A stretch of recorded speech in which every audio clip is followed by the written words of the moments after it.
नूर अहमद अजहरी साहब, जब supreme court ने हाई कोर्ट जाने का फैसला सुनाया था कि भाई मामले की सुनवाई अब हाई कोर्ट में होगी और सर्वे पर रोक लगाई गई थी जिस वक्त, उस वक्त जश्न के तौर पर इस फैसले को लिया गया था कि मुस्लिम पक्ष की जीत हुई। आज क्या रिएक्शन है आपका? देखिए, पहले भी हमने आपसे यही कहा था, आज भी हम आपसे यही बहुत जिम्मेदारी के साथ बोलना चाहते हैं कि जिसमें जीत हार की अभी कोई बात नहीं है।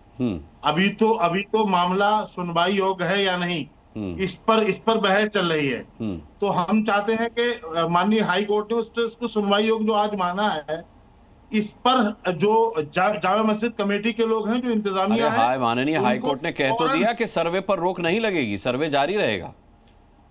हाँ, सुने जी। हम चाहते हैं जो देश में 1991 जो प्लेसेस ऑफ वर्शिप एक्ट है, उसकी जो धज्जियां उड़ाई जा रही हैं, इसलिए जामा मस्जिद कमेटी को बिना देर किए हुए सुप्रीम कोर्ट का रास्ता अपनाना चाहिए और सुप्रीम कोर्ट से ये अपील करनी चाहिए जो अपील इलाहाबाद हाई कोर्ट में की है, ताकि हमें देश की आखिरी अदालत से भी इंसाफ की जो उम्मीदें हैं वो हमें। अरे उसी आखिरी अदालत ने तो हाई कोर्ट भेजा था मामले को, उसी आखिरी अदालत ने अजहरी साहब हाई कोर्ट भेजा था मामले को। दादा, तो हमारे पास रास्ता है ना, अभी तो आखिरी अदालत में जाने का हमारे पास है। जब रास्ता है तो हम जाएंगे वहां। देश की आखिरी अदालत ने कहा कि आप जाइए, हाई कोर्ट जाइए। हाई कोर्ट गए हम। अब हाई कोर्ट से हमें इंसाफ मिला नहीं, तो हमें इंसाफ के लिए फिर वहीं जाना पड़ेगा जिन्होंने भेजा है। तो हम चाहते हैं इंसाफ के लिए जाइए और इंसाफ की जो आखिरी रास्ता, मैं कह रहा हूं आपको ये छोड़िए नहीं, ताकि इतिहास लिखने वाला लिखे कि जब मुसलमान इंसाफ मांग रहा था तो इस तरह से इंसाफ दिया गया। ठीक है, फिर मैं मुमताज आलम रिजवी को भी ले आता हूं। मुमताज आलम रिजवी साहब, आपको ऐसा क्यों लगता है कि सर्वे होगा तो आपको इंसाफ नहीं मिलेगा? किस बात का डर है कि सर्वे होगा तो आपके साथ नाइंसाफी हो जाएगी? ये डर कैसा है जबकि माननीय अदालतें इसमें शामिल हैं?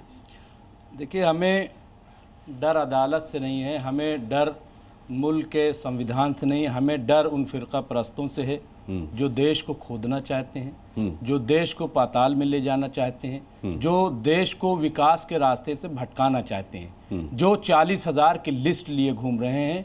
हमें उनसे डर है कि वो चाहते क्या हैं। बाकी हमने हमेशा अदालत का फैसला माना है। जब बाबरी मस्जिद का मामला आया हमने एक्सेप्ट किया, और यहाँ पे भी जो फैसला आया ऐसा थोड़ी है। जब हमें सुप्रीम कोर्ट ने कहा कि आप हाई कोर्ट चले जाइए, हम हाई कोर्ट चले गए। अब हाई कोर्ट से मामला जो है हमारे हक में नहीं आया तो हम चले जाएंगे सुप्रीम कोर्ट चले जाएंगे। क्यों नहीं रहने देना चाह रहे आप? नहीं, क्यों सर्वे किस बात का आप बताइए। मामला कोई ये नया तो है नहीं, 1877 का मामला आप सब जानते हैं। ये चैप्टर क्लोज कर दिया गया था, लेकिन बार बार एक एक चीज को उठा करके, और वही लोग गिने चुने लोग हैं जो पूरे मुल्क में घूम घूम करके एक ठेकेदारी के तौर पे पूरा एजेंडा चला रहे हैं। कौन है? सिद्धार्थ यादव की तरफ इशारा आपका? नहीं, मैं सिद्धार्थ तरफ नहीं कर रहा हूं, मैं उन लोगों को कह रहा हूं जो लोग लिस्ट लिए घूम रहे हैं। कौन घूम रहा है लिस्ट लेके? बताइए। आप जानते नहीं क्या? नहीं, अरे मैं आपके मुंह से सुनना चाहता हूं। बनारस वाले, अरे कमाल, दो लोग हैं आप जानते हैं, दो लोग आचार्य विक्रमादित्य हैं। कौन है? कौन लिस्ट लेके घूम रहा है? तो ऐसे ही हैं, बस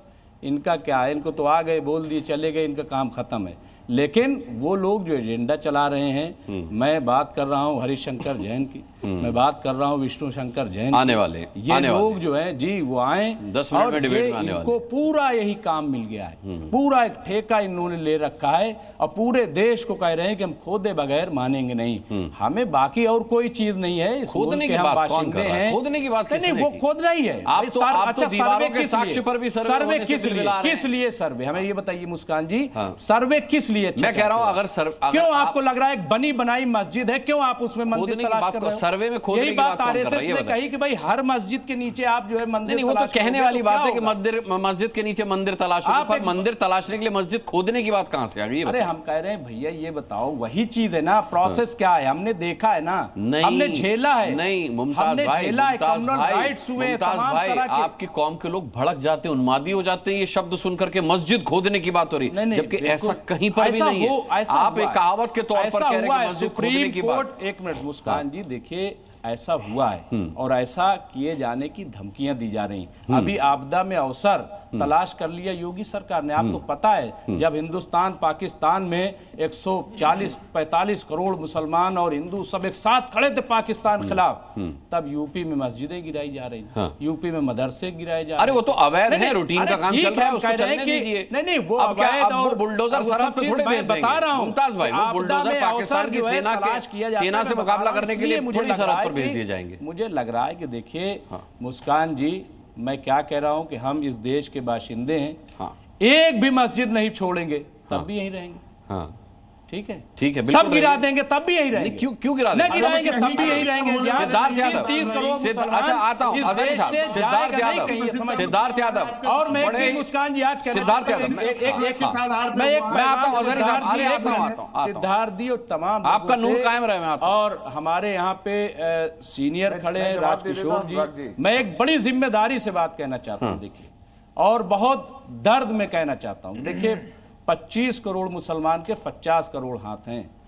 इन 50 करोड़ हाथों से काम लिया जा सकता है, लेकिन इन 50 करोड़ हाथों को काटा नहीं जा सकता। कौन वो कोशिश देखिए, अब देखिए, वो कोशिश छोड़, अब ये बेकार की बात है। कौन काटने की बात कर रहा है? 50 किया जा रहा है, मैं आपको बता रहा हूं। कौन काटने की बात कर रहा है? क्या सरकार जो योजनाएं सबके लिए लाती हैं, पूरी मशीनरी मुस्कान जी लगी हुई इसी बात के लिए। वरना बताइए कौन से, जब हमारे पास प्लेसेस ऑफ वर्शिप एक्ट 1992 पूरी डिस्कशन सुन लीजिए, पूरी बहस सुन लीजिए, इसी बुनियाद पे इसी बात को लेकर के वो बनाया गया था कि आने वाले दिनों में कहीं ऐसा ना हो कि फिर झगड़ा खड़ा हो, फिर क्लैश बढ़े, इसीलिए तो बनाया गया था। अरे 91 में बीजेपी से क्या खतरा था जो बना दिया गया? आप कैसी बातें कर रहे हैं? 91 में क्या खतरा हो गया? नहीं 91 में बीजेपी का क्या था जो आपको खतरा हो गया? कानून, ठीक है, भविष्य को देख करके बनते। एक मिनट सुनिए, शेर सुन लीजिए। और कैसे कानून बनता है कि हाल को मुस्तकबिल के खातिर जोड़ रखा है माजी से, तीर को जितना पीछे खींचो उतना आगे जाता है। तो जो हमारे बुजुर्ग चीजें बनाते हैं ना, वो सब देख लेते हैं। जिन्होंने ये तीर खींचा वो तो पीछे रह गए, तीर ही आगे चला गया बस। ठीक है,